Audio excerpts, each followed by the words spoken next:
When we think of David, we think of a humble shepherd, a real-life giant slayer, a gifted poet. The Bible records David's victories and calls him a mighty warrior. He was a legendary king, and he's one of history's most famous kings. But more important, David was a man after God's own heart. And as we hear more about David, we will discover a flawed man, a reluctant hero. David went from a humble shepherd to a national hero to a great king. But he wasn't great because of his reputation or military record.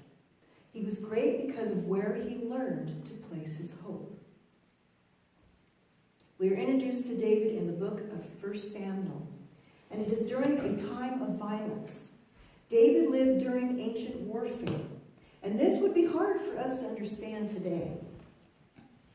Because here's what we usually do with ancient warfare. We glamorize it, we fictionalize it, and we sanitize it.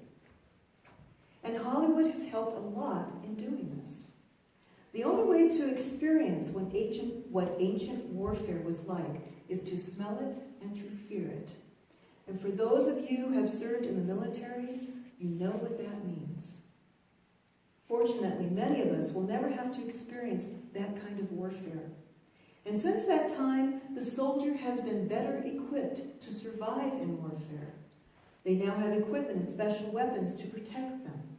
Far better than the soldier had back in ancient warfare, where you saw the enemy over the edge of your shield, and you fought from arm's length.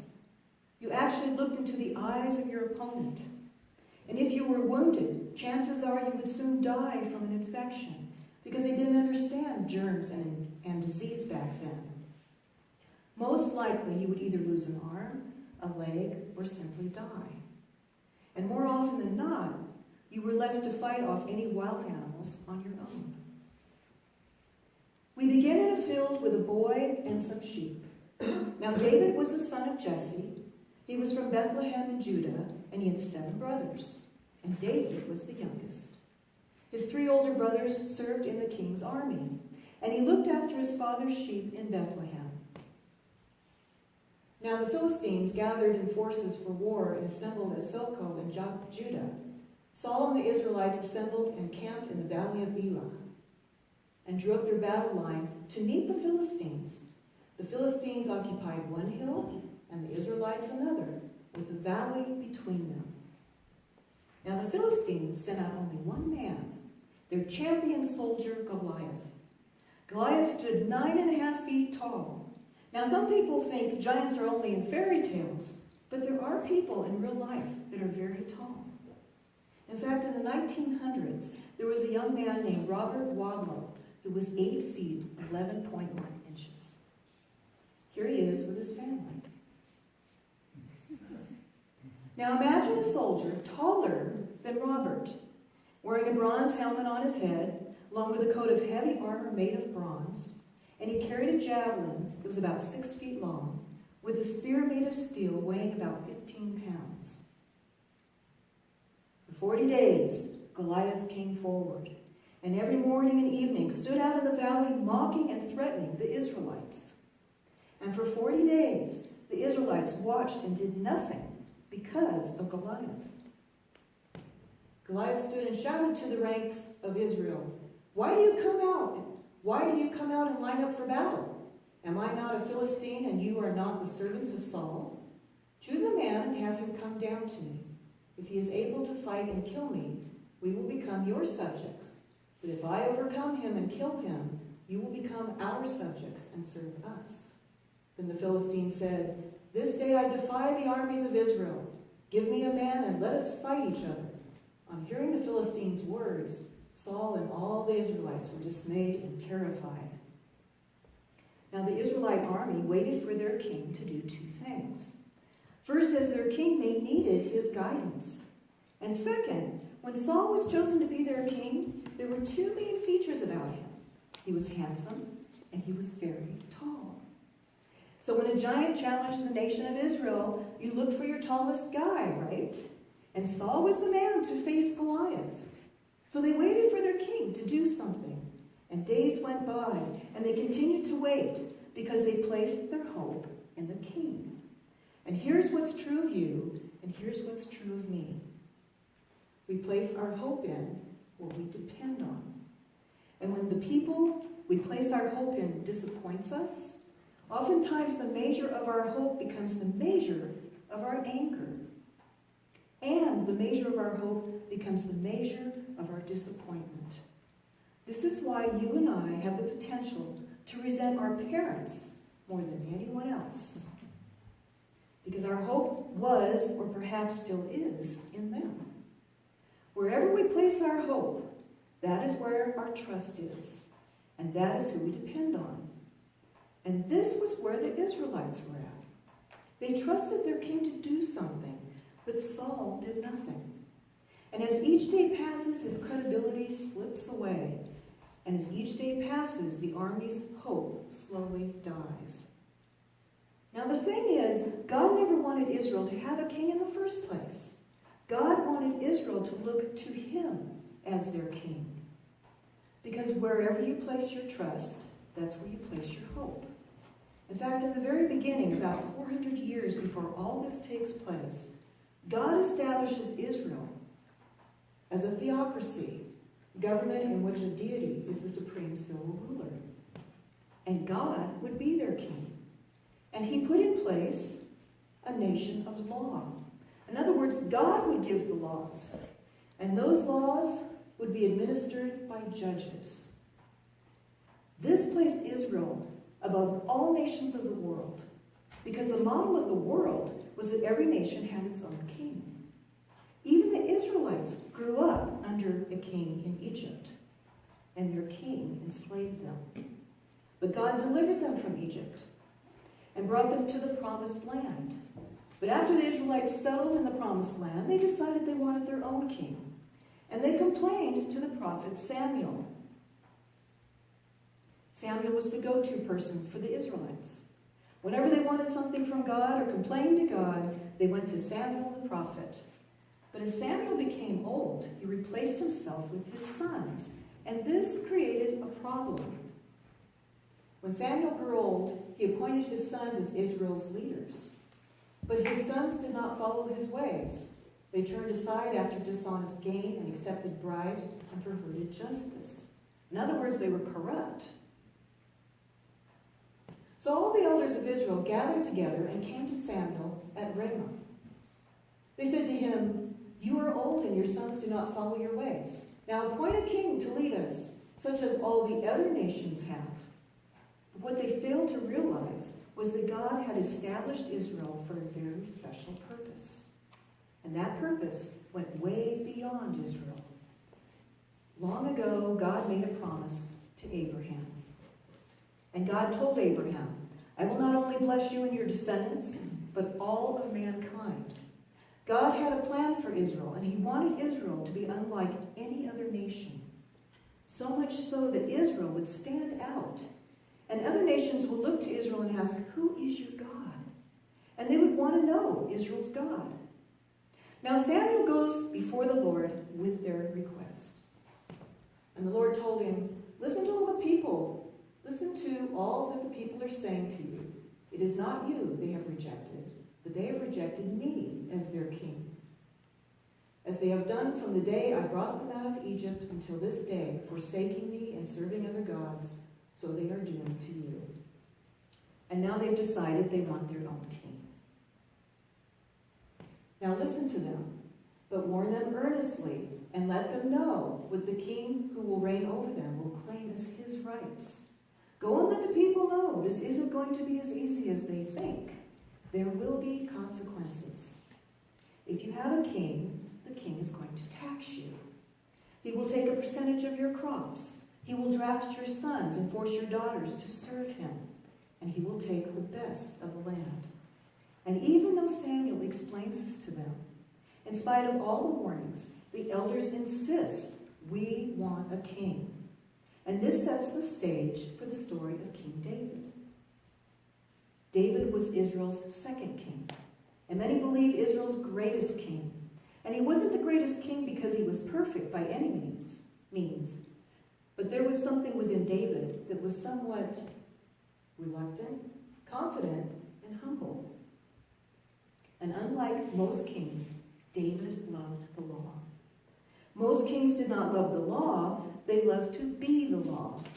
In fact, when a king broke the law would be adjusted to match the words of the king, because the king's words were the final words. And yet, we will discover throughout King David's reign that David loved God's law.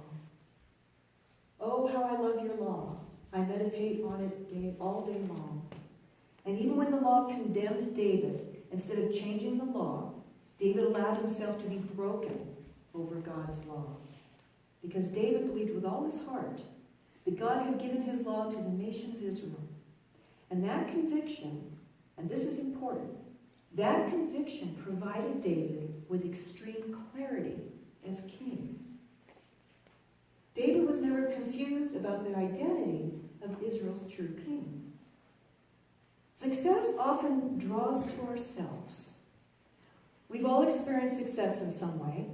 Things like victories in sports, education, our talents, promotion, parenting, or financial success.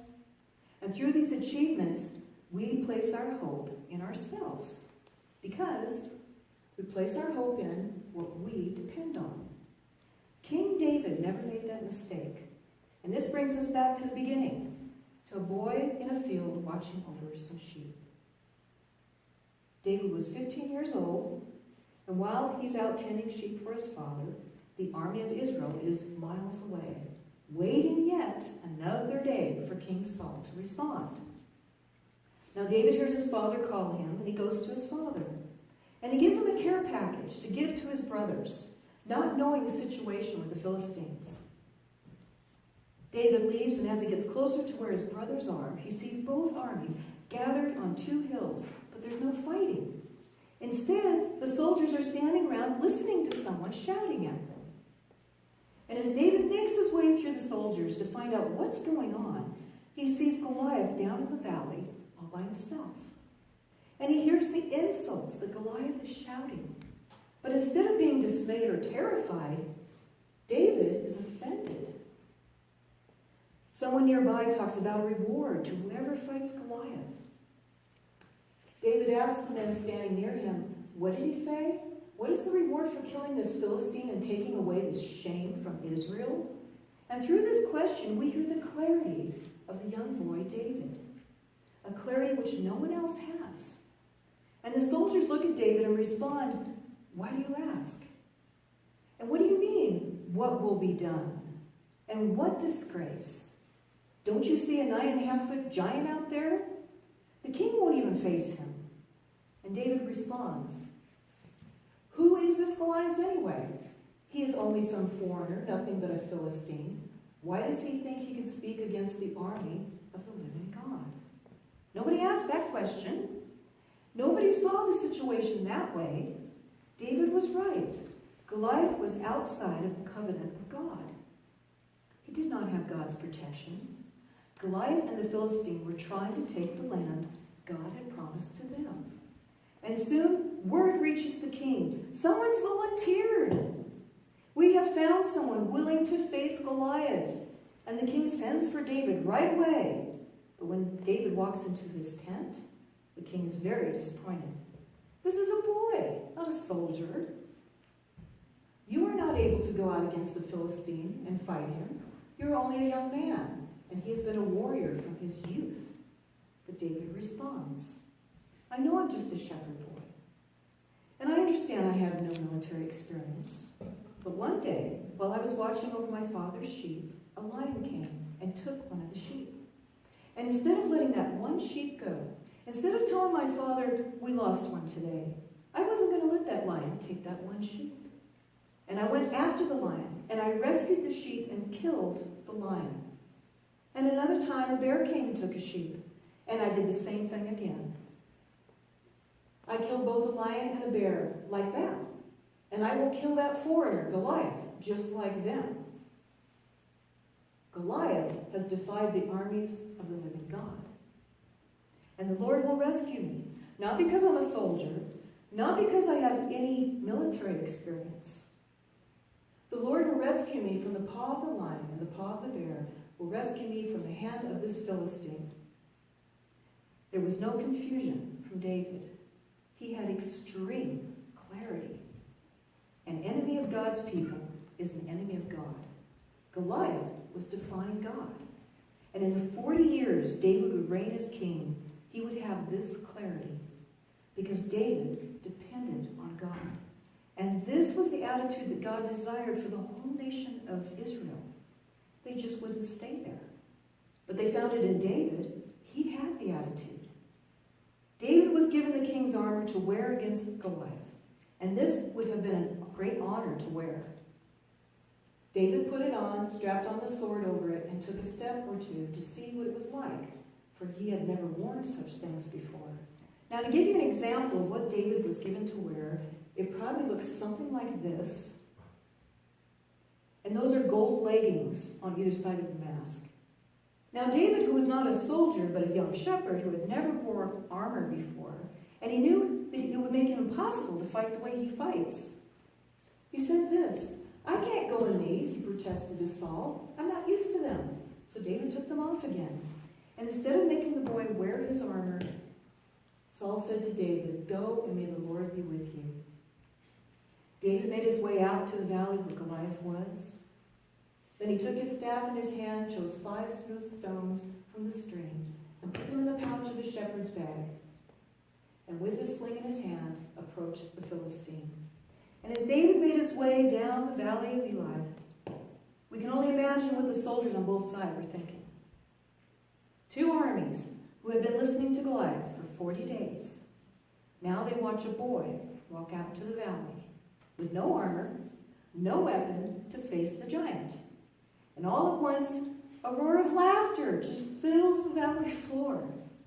And they're all laughing. But after a while, the Israelites stop laughing. This is not a joke.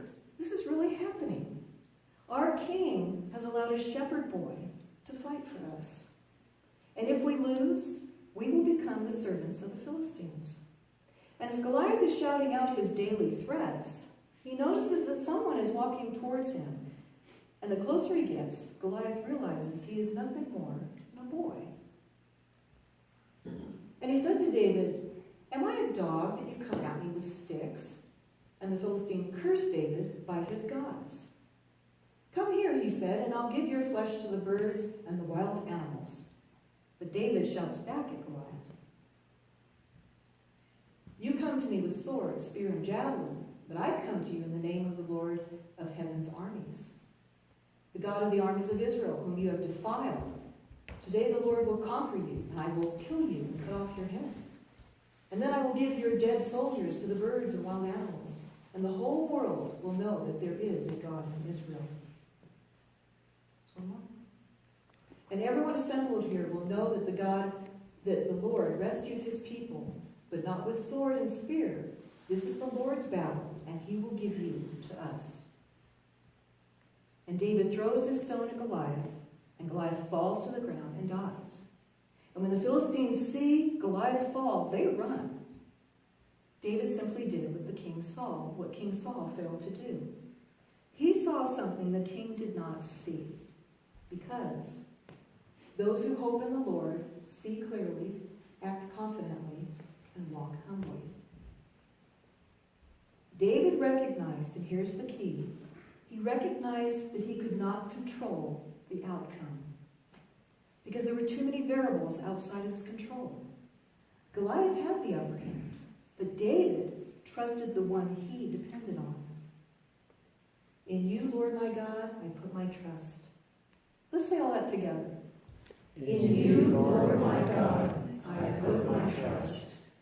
Imagine saying this every morning before you get out of bed. Imagine saying this before you go to the doctor's.